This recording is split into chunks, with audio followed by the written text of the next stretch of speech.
Well, moving on, President Uhuru Kenyatta has rallied African governments to focus on opening their markets to other countries on the continent if the region is to attain faster economic growth. The president was speaking during his state visit to Uganda, where he held discussions focused on intra-Africa trade with his counterpart, Yoweri Kaguta Museveni.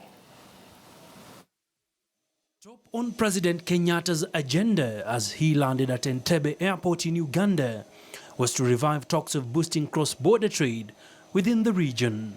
With intra-Africa trade now at just 14% of global trade, African countries have been pushing for increased access to markets to tilt the balance of trade in favor of the continent. Even as we open up our markets, we need to ask ourselves, who are we opening up our markets to?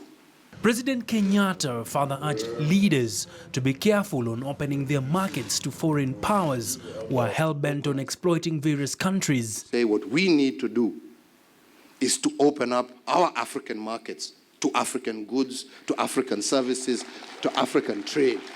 With East Africa currently taking on big-ticket infrastructure projects to bridge the infrastructure deficit, access to developed markets in Europe still remains a major challenge.